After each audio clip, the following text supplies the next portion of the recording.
Welcome, everyone. We are back with the Humans of the Heart podcast. And today I have Rosa Hope, PhD, with me.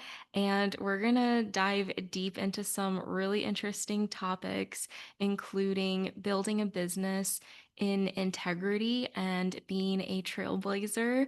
So I'm really excited for this episode. And Rosa, can you please introduce yourself and share a little bit more of your story with us? Sure. First of all, I want to say thank you, Eva, for having me.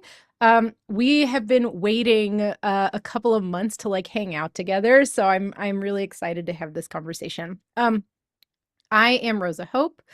I'm a PhD astrophysicist, but I'm also a lifelong mystic. So I really bridge science and spirit in who I am, but also in what I do. So my work is about helping people make sense of their profound spiritual experiences in a way that helps them heal and get free and live a better life. And I do this through both integration work, but also through transpersonal hypnosis, QHHT, mentorship, and also teaching. My background, of course, I have a background in astrophysics, but in a sense, I think that gives me a cosmic perspective in many ways, but also it's given me really strong discernment. So I think that's part of the role I play kind of in the public forum. But my spiritual background is definitely very heart centered. So I love the theme of this podcast because it's like humans of the heart. That's me, you know. But yes, so my own spiritual practice is very centered in deep compassion, a deep embrace of embodiment, perhaps I'd say radical embracing of embodiment, but also doing a lot of work to expand and master my own consciousness. That particular work is probably what led me to doing what I'm doing now. But anyway, like whether somebody's having like dark night of the soul or past life recall or Kundalini awakening, in our culture these days, people are waking up really fast. And also, we like things fast. We like originated fast food here in the United States, right? So people like to do their spiritual awakening fast too, whether they mean to or not. But because of that, a lot of folks need support to kind of find their way and anchor their experiences and anchor their newfound knowledge into everyday life, into day to day functional living. So, a lot of what I do is about grounding and figuring out how to turn this into a life that feels authentic, that's really fulfilling. And that is like your own. I think a lot of people, we live with self doubt anyway because of external messaging we get from our culture, from our parents. And then you have a spiritual awakening, and now you're like, I don't even know what's real anymore. So, a big part of this is rebuilding self trust too, being able to trust yourself, and so you can like make decisions that are in better alignment with what you actually want and who you actually are. But Mhm. I'd say the core of my work is basically we're not trying to transcend physical. We're not trying to transcend physical life. We're trying to make the physical transcendent. We're trying to bring it here. Mhm. Yeah, and that really aligns with what I've experienced in my own spiritual awakening journey, where I went from having this fully human experience, being curious about the metaphysical, but then also not really having the resources to support my deeper dive into that. And so um I reached a point in the past 2 years where I started realizing it was both and. It's we are human and we are the spiritual being. And a lot of people will say like, well, you're a spiritual being having a human experience. And I find that in the spiritual community there is a lot of um rejecting our humanness, rejecting our ego, rejecting our mind. And my approach is a lot more holistic, similar to you, around, well, how can we be this whole being? How can we embrace it all? Because in my healing journey, I have learned that anytime you're trying to reject or suppress a part of you, it just makes the problem worse. Eventually it's going to explode. So we don't heal by always releasing things. We heal a lot of time by integrating and accepting, having Mhm. that unconditional acceptance. Yeah, that's absolutely been my experience too. In a sense, well, I mean, this was sort of my critique of the love and light approach to things, is because we are holistic beings that encompass everything, not just love and light, but also shadow too. Like, we are all of these things. And what I've seen, particularly in my spiritual work, not just in myself, but with my clients too, is that um, love and light has a tendency, as you said, to reject whole parts of ourselves. And these parts, even when they're very destructive, need calling in. You can't cut them off. You can try to cut them off, it's not going to work. It's still a part of you. So like you said, that journey is the journey of integrating these parts into yourself. One of the exercises that I like to do, particularly with my integration clients, is to look at those parts of ourselves, the parts we don't like, or the parts that might be destructive, things like that, the parts we reject, and to instead get curious about them and ask, like, how has this aspect or how has this part of me actually helped me in the past? Maybe some of these dark aspects have actually protected us in the past, maybe even saved our lives, So, in a sense, many of these aspects actually can play a contributing role in your life and in your well-being if they're in the right role. So, for example, it's like if you have a family and you give the 3-year-old the job of cooking a 5-course meal, they're not going to do a very good job. They don't have the capacity to be a chef, right? But what you can do is like ask them to tell you a story, and I bet you they can come up with some wild, like adventure, right? So it's like all these aspects have strengths where they can actually be contributors, as long as you understand that they're not going to be good at everything. Sometimes we have issues, for example, when we have a tendency toward addiction, where it's like, I cannot see how this can be a contributor in my life, and that's fair. But even those parts cannot be excised. You have to find a way to integrate it into the whole being, because many times things like addiction are actually asking for something. They're asking for love, or they're asking for purpose. They're asking for something that's missing. So in a sense, rather than being a sort of contributor in your lifestyle, they are pointing to where your work lies. So having that kind of discernment and that curiosity to like dig in to your own issues, don't be afraid of them. Like, yes, it can hurt or remind you of choices you've made that you really regret, but it's like that's part of the process. That's part of the work. You don't need to be afraid of it.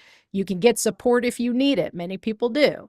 But like diving in and doing that work does lead to greater freedom and greater agency. You don't have to be afraid of yourself anymore. And again, you have greater trust in yourself once everything's kind of in the role that it's best suited for.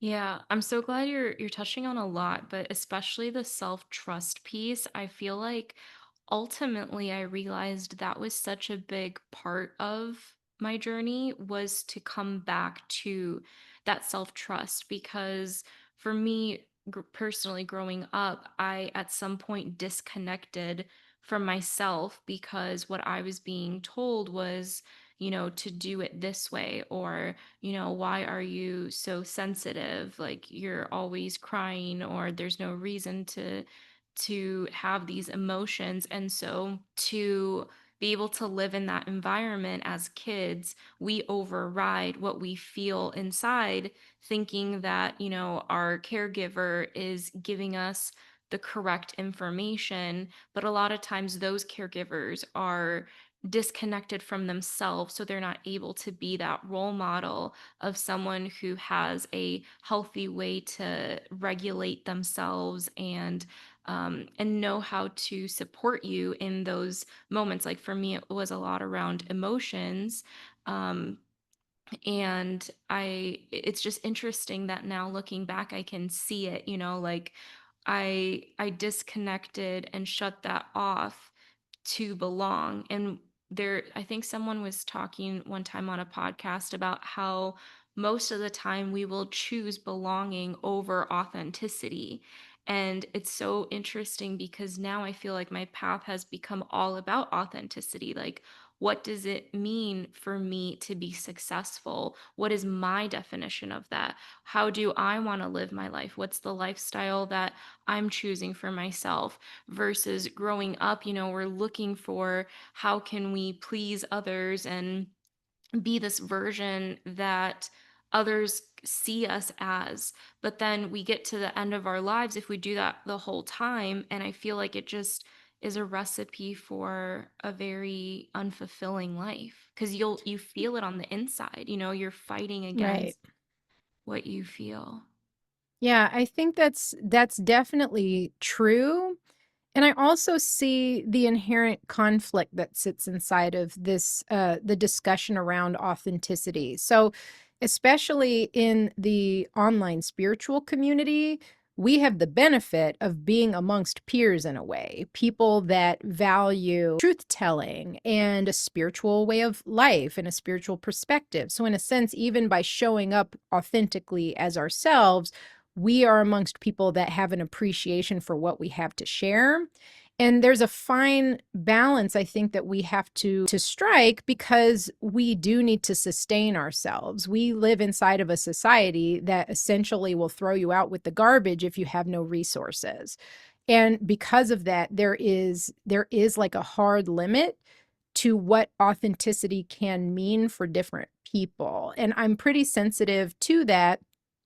um, there are many neurodivergent people inside of my family that their authentic selves are very hard to manage in sort of a typical social environment, for example. So it's like when you're telling them to be authentic, you're basically telling them to be isolated because they will be rejected by society at large for saying what they think when they want to say it and how they want to say it. Um, However, what it's pointing to is the importance of community and not just necessarily like minded people that agree with everything you have to say, but community that is going to be supportive of you showing your true colors, that's going to be supportive of the way you need to communicate or show up. Um, and have understanding and compassion from where you're coming from. And again, that's why being online is important. So I think about some of the neurodivergent people in my family have found community of other neurodivergent people online. So they are developing almost like a little ecosystem Mhm. amongst supportive others that are there and understand each other. And maybe they don't all have the same difficulties or challenges, but they have compassion and awareness of those difficulties and challenges, and so can handle that level of showing up as the self. And one thing that I think is a challenge we are facing at large now is like, can we are we able to adopt that in a wider way in society? Are we able to have compassion for people whose needs are outside of the norm? You know, Mhm. and so this is, I mean, I don't have any answers about this, but it's something that I'm thinking about because, again, as someone who comes from a hard science background, I had a really interesting experience because in my programs and in the research groups I was in, I could be a little woo and not ruffle any feathers, mostly because there were other people with me, also very successful researchers that also kind of had a woo bent. I mean, some of these people I went to music festivals with, right? So it's like we understand on a deeper level, right? Um, but also the people that weren't could handle me because of how they felt being in relationship with me. So in a sense, the strength of our relationship made it easier for them to still show up and be supportive, whether they agree with my worldview or not, was less important than the quality of the relationship that we had. Um, that is not most scientists' experience that I have heard, who are also kind of a more spiritual bent or worldview, find like utter rejection at every turn if they even mention such a thing in a research group or in an office. It's like a really big problem. And because I didn't face that, it's easier for me to show up and say, this is what I think is happening. This is what I think is important. This is not sort of the scientific consensus in any way, but based on not just my experience, but the experience of my clients, the experience of my friends. There's definitely more here than meets the eye. Some of it, I think science does support if people will actually take the time to read the papers. They might be forced to change their minds too if they take evidence-based inquiry seriously. Um, but again, it's like I'm just saying there is a balance there. We live in a world where we are, or at least in a society where we are forced to make a living. And that does put a lid on the level of authenticity I think a lot of people can show up with.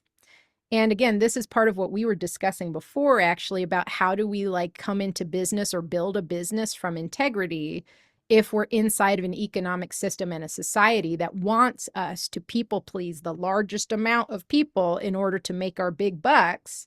How can we do things differently inside of the system we're in? So I think that's an interesting conversation too.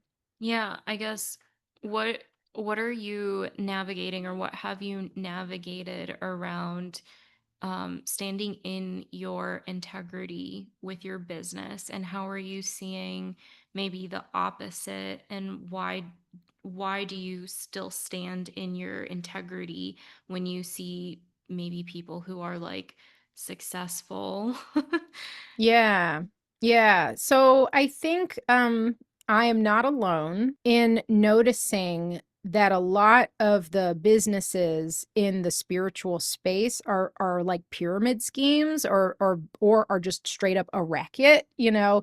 Um and a lot of it happened when I started learning about marketing. So when I decided to open my private practice, I was like, this is a business. I should know something about business.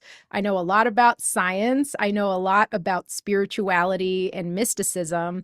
I didn't know diddly squat about business. So I was like, I better learn some things. And as I started to dig into that knowledge base, particularly learning about marketing, I didn't like anything that I was learning. For example, marketing to pain points gives me the ick, right? Marketing with urgency also gives me the ick because I'm like, all that stuff is fake. Like, you don't need a business strategy in the next 5 minutes. Like, give me a break. And I think in many ways, having AI makes this even worse because it means that people whose offerings could be reproduced by a quick chat GPT query um, are pushing way harder on the pain points and the urgency to try and get what they can while they're still relevant, which isn't going to be for very long. Um, so all that stuff gives me the ick. I learned long ago that when I act out of integrity with my own values, it's not good. My health suffers. My mental health suffers. I don't do well. I certainly don't thrive when I'm acting out of integrity with myself. And also your relationships suffer. Like it's just not the way. And when people talk about alignment or living with alignment, the way I define that is actually living in alignment with your values. For me, that's the definition of integrity. Is like if you've got 100% integrity every day, all that means is you're making all of your decisions in alignment with your values, not my values, certainly not your parents or society's values, but like yours. So in a Mhm. sense that creates space for you to be living in full integrity and still make choices I wouldn't make, right? Mhm. And that's okay because we're different people and we're on different journeys and are trying to learn different things. So that's all good. Um but I guess because of that, I and also in developing my own connection with my intuition and my values, it's like it's visceral for me. If something's not in alignment, I feel sick to my stomach. And what that means is like it would not be sustainable for me to use somebody's model. For example, if we're doing pain points marketing, I can't. It literally makes me feel sick. Okay. So that makes it easy because I'm like, well, I'm not going to do that every day if it makes me feel sick all the time. So I just can't. um, easy decision, I guess. But what that also looks like for me is that it's like, okay, I know enough about bookkeeping and stuff now. So it's like from that sort of administrative side of business, that part's covered. The thing I'm still trying to understand more is how to talk to people about what I do. And it's not about me. It's about the fact that like we are a match with our right clients, which is to say, I'm carrying medicine for some people. I want to find them. I want them to find me. I want us to come together when the time is right. And I've seen that happen in my own practice because it's like when people do show up, the issues they're facing are always a really profound mirror for me. So I know that this thing works, but it's not going to work if they can't find me. So that's part of just being online in the first place, is like you can be visible fairly quickly, and that way we can find each other. Um, but communicating about what the work is and what it does is this really like sticky, nebulous thing for me. It's much easier for me to have a conversation than it is to like write a list and be like, read this list of things and you'll understand. That's somehow something about that's not really working for me. And I think it's because of this marketing stuff. And so the Mhm. question is, if the old style of marketing feels like the ick, also something you pointed out before, nowadays, when we read that style, we know what's happening. It's transparent to us. We are no longer fooled by those things because we're like, they put a timer on this just to make it urgent. That's fake. They are Mhm. pointing to the things where I'm most sensitive. That is gross. So it's like, how can we find a new way to communicate with one another when it's not just that they're getting wise to it, it's that we're transcending that. We are not a collection of pain points. We are highly nuanced, multidimensional beings that want to grow. We want to build capacity. We want to build skills. We want to be better at stuff, or we want support while we work on our own stuff. That's the type of work I do. I'm not fixing anybody. I'm not healing anybody. I hold space and I facilitate. I facilitate so people can do the work they need to do and gain independence.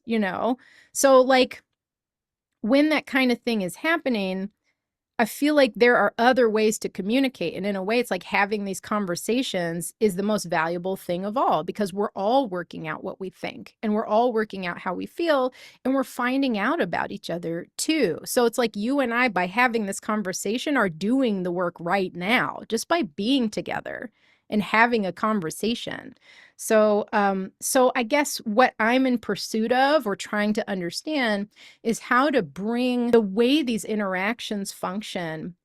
I mean, we're getting kind of really deep in this moment, I guess, but it's like the way these interactions work to help us grow and to help us build capacity as souls. It's like I want to bring that into the way I communicate when I'm not there doing the talking. So that's my journey. And notice none of this is about cash flow.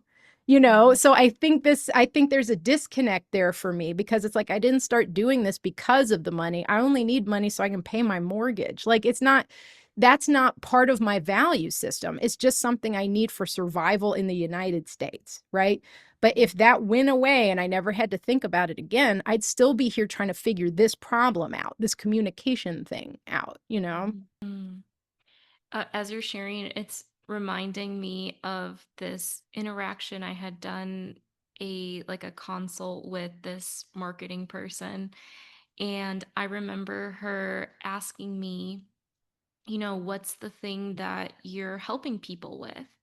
And I was talking about, I empower people to be their own healer. And I think I used something in my messaging around like, you truly do not need me to do this work. Like, you can do this on your own. But if you feel called for my support, I'm happy to walk the journey with you. And I said that in my marketing thing because that's how I truly feel. I don't want someone to be codependent on me. That's why also the work that I do, it's guiding the person to their own source of their wisdom. It's doing their own healing with their own parts or their own ancestors. Like, um it's not through me.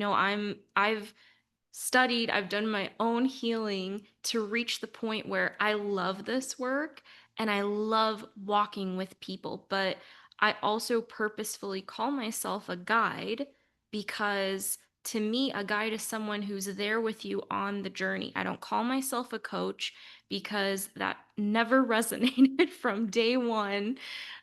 Because a coach to me is someone who tells you what the action step is. And I'm not trying to, I feel like all the life coaches and stuff are going to come at me for Ha saying that. ha ha. They'll have to Um, get through me, Eva. I'm not saying it's wrong to call yourself that. I'm just saying it never resonated for me because of the approach that I was taking with people, because I wanted to walk with the person for them to have their own experience. And I'm there witnessing, holding space, noticing what's going on, and then supporting them through it.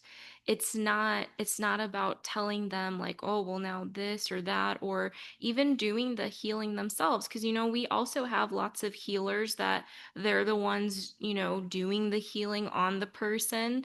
And that's fine. Like, there's what I'm saying is there's all these different modalities and approaches, and the thing that I really want to encourage people to do is to tune in within to find out what's the thing that will be most supportive for me right now, Mhm. because we have all these options, and it doesn't matter which one you pick, but it does matter that you pick the one that feels most resonant for you, because that's how that information will then be able to be presented to you in a way that it will land and actually Mhm. support you.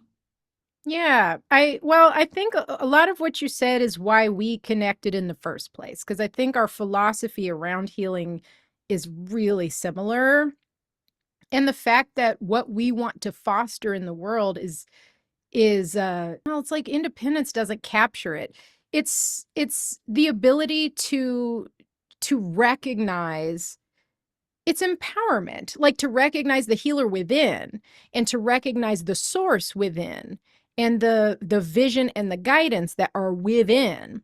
So the thing I'm pushing back against that I see a lot in the community is this I feel like for business reasons and for cash flow reasons, there's a lot of pushing in the direction of externalizing everything, which is like relying on this person for their readings, or relying on this person for telling me what to do and guiding the way, and et cetera. And I'm like, I consider myself to be a guide too, but not in the sense of like guiding you through your own life. It's not my life. Our roadmaps will never be identical. Um, when it comes to coaching, I have done some, but who have I been coaching? I've been coaching PhD students getting through like their first papers, but it's like that is a road we both walked. So it's sensible to coach through that process. But even in that process, the whole point is to get the student to the point where once they get that first paper out, now they can independently get their work out on their own. The point should always be to guide your people towards independence, towards sovereignty, so towards the standing on their own 2 feet. You should be trying to get those training wheels off, and it's okay to need them. That's not a problem. But building that dependence to support your business model is the thing that bothers me about it, because it's like it shouldn't be about that in the first place. People want to talk about 5D Earth or whatever, and I'm like, you need to stop that kind of behavior. It should be about serving your people. It should be about helping people. Because as soon as it gets flipped on its head, it's like my business is a structure that supports the work, like capital W work. It's not flipped around. I didn't start doing this because I wanted to make a buck. Like if like I would have just like stayed in academia and been a professor or something. If it, you know what I'm saying? Like there Mhm. we, I think, as a community could stand to reassess our own values honestly, and to assess our own fears around scarcity honestly, Mhm. because some of the behavior we're seeing is from people that have been very successful and made a lot of money, And now things are tapering off because no one's got disposable income anymore. Like everyone's tightening their belt because of what's happening in the world. So it goes. But at the end of the day, if it's not about serving your people, if it's not about showing up to fulfill your purpose in the collective, then you've kind of lost your way. And in a sense, I'll be like, no judgment. I just think you should take a minute. I think you should take a minute just to like think about this and reassess and be like, why did I start doing this? And well, and also like, can we please stop making money like the first thing we think about? It's like, pretend you don't have to be afraid of starving on the street. Just pretend. And then look at what you're doing and kind of reassess and realign based on that. So it's like it's a different question than how can I serve, or how can I serve more, or how can I serve better. And this is me imposing my values on everybody else. So maybe this is a conversation I should replace you with me, right? But it's me thinking through not how do I make more money, how do I scale, et cetera, et cetera. It's actually about scope. Like, how do I serve more people? How do I get the message out there? How can I support more than one person at a time? Can I support more than 6 people at a time? It's like these are the kinds of questions I'm asking when I need to build capacity. It's not about that stuff. It's about the people. It's about helping. It's about how we live our lives. But anyway, yes, I totally hear what you're saying, and that's why, is like love at first thread, when I saw what you were writing, and I was like, yes, yes, she gets it. We are definitely on the same page there and in what we're trying to foster. Though I'm interested in what you were talking about, how when you're kind of verbalizing what it is you do and what you're providing for people, that's where the real stuff comes out. And where you were thinking about how to do your messaging. But I also know, I think this was pretty recent that you kind of landed on a new title for yourself also. And I was curious about that. If you want to talk about it, I would love to hear how you landed there. Yeah. Oh my gosh. Oh, what a journey. One of the biggest journeys in my entrepreneur experience, for sure. I think I spun for 2 years on titles and messaging, and because I felt like that's where I was blocked, like to be able to articulate my medicine and what I was really supporting people with. And to be really honest with you, I did get sucked into, oh, let me just like talk to people in a way that will be palatable for them versus speaking my truth. Because in the beginning, I was speaking my truth, and now I can see I was not grounded back then. I was very like ethereal, and so it was just a different like stage and season I was in. I had to kind of go through that journey to get to this more grounded space. But through my personal healing, and I was actually working with the mushrooms when I could feel this energy coming up. Like I could feel it before I worked with the mushrooms. And then during the journey with them, it was like so amplified. And then it was clear, like, okay, there's this shift happening. But I Mhm. still, like, I would, come up with a title, or like kind of talk with Chat GPT about like, what can I call myself? And I kept spinning in that. Like every title that I tried on, it felt like, no, like it's not it. And I think too, being multi-passionate, there was this challenge of I'm not just working with one modality. I can't Mhm. just call myself a hypnotherapist, because I don't do hypnotherapy with every single person. I do this like deep inner work, these journeys within, and this like realignment and connecting people to their divine essence. Like it was just so much more than what I felt like was available. So I just kept spinning and got so frustrated along the way. And at one point, I even started to say, you know what, I give up, I surrender. I don't know what to call myself. Maybe I'll just call myself Eva until something land. Like at some point something's going to land, right? But I was trying to figure it out mentally, and it was not working, and I could feel it in my body like, no, that's not it. And um certain titles would kind of have like a certain essence that felt like, okay, I'm getting closer, but that still just does not feel right. Right. Um, and so for anyone who it has not, tuned into my channel or connected, the new title that Rosa is referring to is Shamanic Heart Guide. And even when I say it, I just like, oh yes, like I'm just so happy we've landed here. Um, I the energy that I felt when I on my journey with the mushrooms, the best way I can describe it is it felt shamanic. Mhm. And then I also had this hesitation to use the word shaman because I have not necessarily in this life practiced shamanism or studied, and I remember reaching out to my very first spiritual teacher who does call herself a shaman, among other titles. And I told her, my hesitation with using this term. And she said, well, there's many different types of shaman.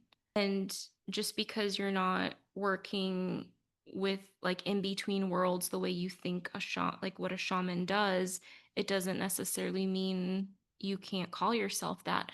So I sat with that, and it was interesting because I a few years ago I tried a different title on, I think, self transformation shaman or something like that.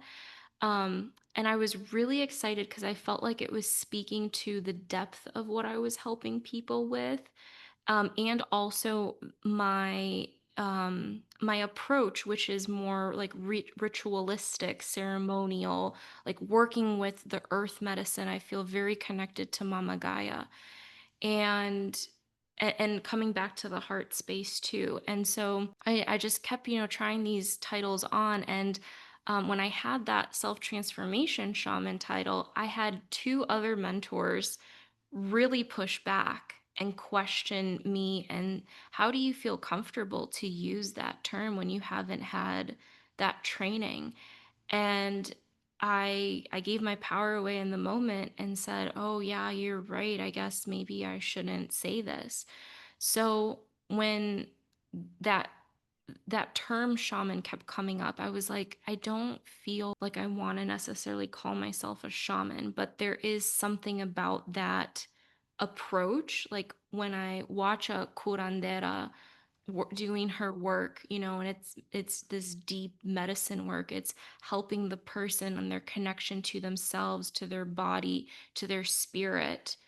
That feels really resonant and similar to what I'm doing, just in my own unique way. And so at one point, remember I was working with Chat GPT again, and it said the word shamanic. And when I saw it as shamanic as a descriptor, I was Mhm. like, that's it. That And sets you free. yeah, yeah. Um, and then and then the heart guide part, it's all about authenticity for me. Connecting people back to their own selves, to their Mhm. divine self, to their heart, because my path has been following the path of society and my parents, and then discovering that's not me and I Right. can't keep going that way. So when I stepped away from being a CPA and chose my own dream, chose what my heart was saying, and at the time it was actually my soul that prompted me with a question, but I didn't know at the time. That's what completely transformed my life. So Mhm. for me, it's about, I feel like it encompasses everything. It gives me the flexibility to create these like, personalized ceremonies with people, and to do this ancient work. Because also I had a really dear friend, she said something to me that really resonated, and she said, Eva, you're not just, it's not just about this lifetime. You're also remembering your soul and your experiences from other lifetimes.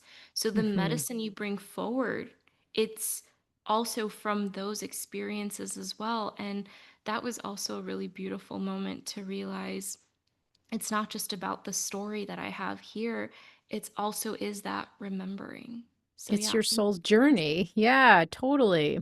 Yeah. Well, and I think this is another reason why you and I resonate, because this is one of those sort of pieces that I'm really staunch about in my own practice, which is that I'm not trying to impose my truth or beliefs or values on anybody that I work with, because that's not the work. The work is to reconnect them with, call it what you want, but it's to reconnect them with their own high self, their Mm, own truth, their own values, their own internal navigation system is something I often call it, because it's like, then I don't need you to believe anything for this work to still be effective, especially if we can talk about it in a way where nobody's putting their walls up, right?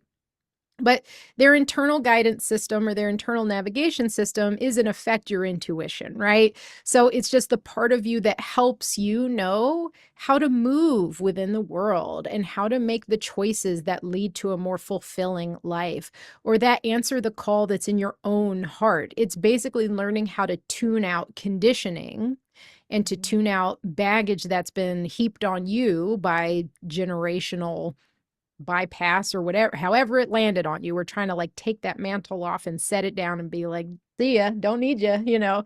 mhm, But that's so important because you wouldn't live, I mean, I don't know, we're fairly similar. Let me say my husband. If I try to impose my values on my husband, he would be making choices that wouldn't make him happy. In the same regard, like he is in his perfect role, his perfect job, his perfect career that like really feeds his heart and lets his gifts shine. It's so obvious. If I had his job, I'd be coming home every night, like, unable to move. I would, like, get in bed and be like, "Feed me." Like, mhm, I would be helpless because 'cause I'd be so energetically tapped by that work, because it's not my work, it's not my gifts, right?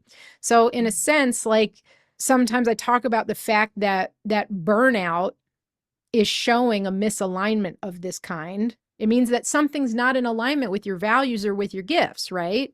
And enjoyment is the sign that you are aligned. If you're enjoying what you're doing or getting really like turned on by it, that's a really valuable message that is saying the thing is happening. My gifts are shining, or like this is something that is, I'm not talking about pleasure. I'm talking about enjoyment. Like, you know what I'm talking about. It's like when you get lit up. And burnout, I mean, let's say outside of just like sheer survival needs, but burnout in the work that you're doing is showing you that something's not in alignment. Sometimes it might be the number of calls you're in a day, or I'm in front of the computer too much, or I'm being too hard on myself, or like maybe I shouldn't work 12 hours a day. You know what I mean? So like those things are telling you something. And of course, like this need not apply to people who are just in situations where like you have to work 12 hours a day to survive and pay your bills. I would still argue there are choices to be made. There are choices to be made about how you're living, where you're living, or like looking for something else that you might be doing. I think that's how many people find entrepreneurship, is because either their careers are unstable or they're devalued or undervalued inside of them, to the point where it's like, well, if I'm going to make crappy money anyway, I may as well just work for myself and not make my boss rich while I'm struggling. I'd rather struggle and work on something that I love. mhm, So there are always decisions to be made. Maybe, different people with different levels of privilege do have different numbers of like decisions that are really theirs in their daily life. But it's like, use what you got, start where you are. And every place where you do have a choice, that's where you want to like check in with yourself and be like, what is this about? Am I doing what I think I should do? or am I doing the thing my heart is calling me to do? And Mhm. something else that I think happens, at least for people at the beginning of this journey, you were talking about earlier about building, oh, this was in your last podcast, about like building your connection with your intuition. And it's Mhm. like once you have that connection, it's a totally different story. But when people are starting out, oftentimes they don't. Like the connection's really been weakened by making choices like in opposition to what the intuition desires. And so the connection gets weak. But it can always be rebuilt. You know, it's like you can always go back to the gym. You can always start trying to build that reconnection again. And in my work, the way we do that is through values alignment. Because essentially, it's like if you know what's important to you and you start making decisions based on that, it's like you literally have a list. Like what your values are. So like stay in line with that, but in doing so it's like it gives space for the intuition to start being heard in whatever way it can be heard. So me, obviously it's like my stomach, right? But other people it's, you know, maybe it's a voice, maybe it's your emotions, but it's like you get back in touch when you make space and start making decisions in alignment. And that strengthens that connection so that it's just easier. It's just easier to like get the message, you know?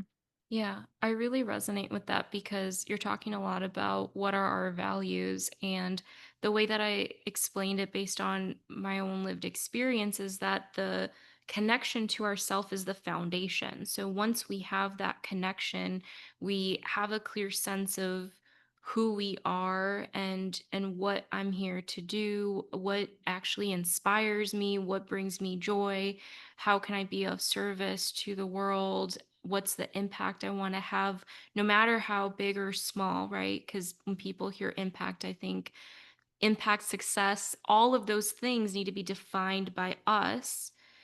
And so our connection to ourself, it has to be there, right? The self trust, the self love, the self acceptance, um, the connection to the intuition and to our bodies. And then when you have a clear connection to yourself, you can identify like, well, based on who I am and what I've come here to share with people, what are those values? What do I feel like really matters?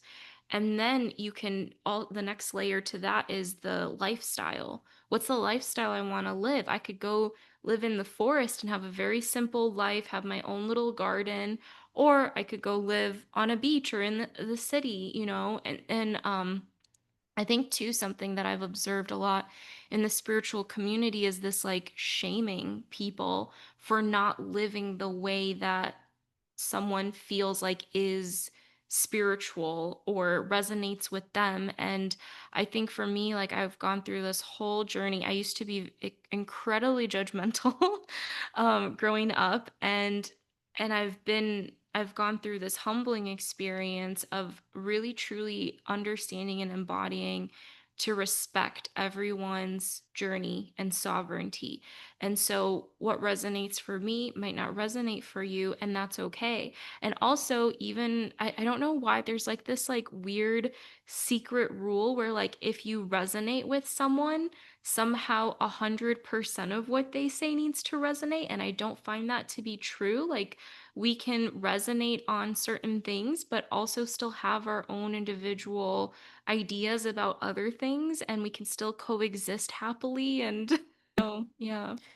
Yeah, what you're saying, well, okay, so I think this is the hallmark of spiritual maturity is understanding that we all should respect each other's journey. And of course, that means don't expect other people to live the way you think they should. But it also means not to push things on people. For example, a lot of newbies who just had their spiritual awakening want to evangelize everybody. And they just want to shake everyone, be like, wake up. Like, if everyone could wake up and see what they've seen, the world would be totally different. And I'm like, yeah, you're right, but you can't. Like, you can't wake somebody else up. And also, it's like if you feed too much woo to someone too soon, it's either Mhm. going to harm them or they're going to reject it outright. But in general, it's going to cause more problems than it solves. People come to it in their own time. I think about it like trying to force a flower to bloom. If a flower is getting ready to bloom and you spot it, Do you go out to the garden and start peeling the petals back and be like, it's, oh, I want it open now? You know, like you're going to kill it. But it's like you got to think about it in that same way that people do bloom in their own time. And Yes. you can nurture it, you can water it, you can make sure it gets sun, you can be a good steward, but that's really different from trying to make it bloom. It's nature taking its course. Have some respect, right? Like, so that's kind of, I feel the same way about that. I think it's very important. Also understanding that like there's very little hierarchy here on planet Earth from a spiritual perspective. Like there, like, I don't know. Maybe in the past we have had real like gurus who can have students, but I'm like in the West anyway, right now, ain't no gurus, guys. Like we're all pretty much on a level. And so what we have though is we have our little roadmaps of our own experiences and our own wisdom. And it's like we can share our roadmaps with each other. And that resonance is where the maps overlap.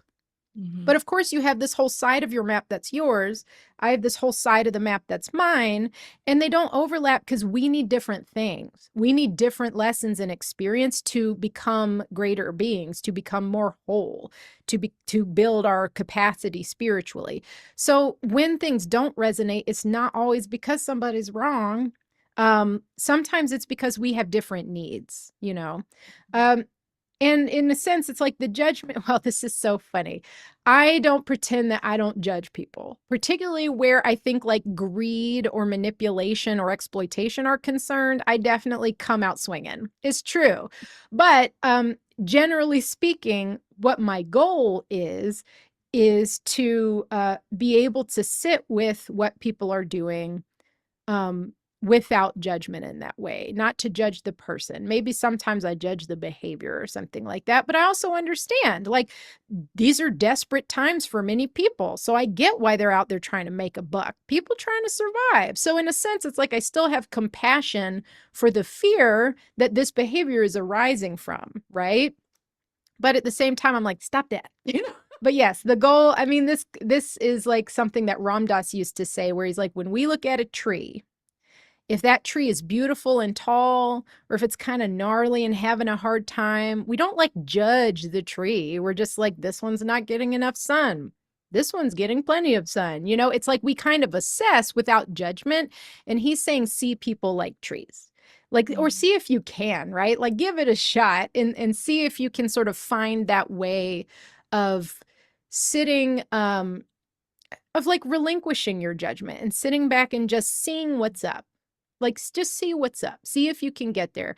And for me, I'm sure that's going to be a lifelong journey because as you know, Eva, I get salty sometimes. You know, that's where it really comes out. But no, I have this ambitious goal of relinquishing that judgment. And the Hmm. other side of that conversation is when it comes to things like social justice um and like the kind of social and economic issues that have been created in the world that we're in. I'm sure people are like, well, how can you sit back and not judge? And I'm like, the solution isn't through judgment. I still think it's through assessment. Stand back, don't like, some people like to side with the billionaires because they fancy themselves like embarrassed billionaires, like they would have been a billionaire if things had turned out better or something. And so I'm like, no, you weren't, you know. And then there are other people that are like, this is wrong and we shouldn't have this. And I feel like the solutions lie in the space where we can just assess what's going on and actually just ask what needs to change. And what is the role I play in this? Can I do anything about it? And sometimes, most of the time, maybe we can't do anything about the big things, but we can do things to support our community, to Hmm. shed light on issues, to open up a dialogue about these things, to try to build bridges. And it's not all action based either. Sometimes it's just doing our own healing. By doing our own healing, we can show up for people in a new way, in a more expansive and supportive way. So sometimes that's where the work is too. But instead of just being pissed off all the time, which is Hmm. very tempting, you know, we can instead try to assess and say, let's say I don't like it. It's like, well, what can I do? What needs to change? What is the role that I play in all of this, and kind of do that. And also I extend a lot of grace to myself, and I think everybody should. Especially in these times, a lot of us have less bandwidth than we would if everyone was feeling prosperous and comfortable and certain about the future. But right now, let's say our bandwidth is limited because of the times that we're in. Give yourself some grace. Even if you think you should show up at everything and do all the mutual aid and all the community organizing, maybe you don't have the bandwidth to do everything right now, and that's okay too. So I'm just saying, show up as you can. Whatever Mhm. you think is important, do what you can, and don't beat yourself up for when you can't. That's why we all need each other, right? Because no single one of us can do it all. But the idea is that together we can start to actually shape our communities and shape the world into something that feels more aligned, that feels better. And, a lot of people are talking about how they're more drawn to doing in person offerings now, even if they've always been online. And I'm like, there's a reason for that. There's a reason why looking at our roots and looking at our local communities is important. And maybe it's always been important. COVID kind of took it away from us because of lockdown, but now we have the opportunity to have it back, and it might matter more than ever. So Mhm. I'm just like, listen to that. And instead of making, again, it's like the values, right? If you're making every choice you're making because you're afraid of something, you're just running away. And I'm saying, don't run away, turn around, look at what you want to go towards, run towards that. Run towards the thing you want, work towards the thing you want. Don't make the choices based on what you're afraid of. That's Mhm. really different. And there's a different level of ownership you have of what you're creating when it's not all based in avoidance and fear. It's actually intentionally saying, this is what I want to build. This is the lifestyle I want to build. This is the community I want to be a part of. And dedicating your focused energy towards that is going to give you something really different than if you're just running away. I'm gonna have to re-listen to that part. There was a lot of gems there. Oh, well, thank you so much, Rosa. This was an absolute joy to co-create with you, and I hope it's the first of many. So, can you please share with people how they can connect with you if this really resonated and they love to learn more about you? Also, if you have anything you're currently offering or would like to highlight, feel free to let us know. Totally. So I'm the most active on Threads and Instagram. My handle is it's Rosa Hope. I'm also on Facebook, but like less so. If you're curious about my offerings, you can go to rosa-hope.com. Beautiful. And I will make sure to have all of your links in the show notes as well. Thank you. Oh, thank you so much, Rosa.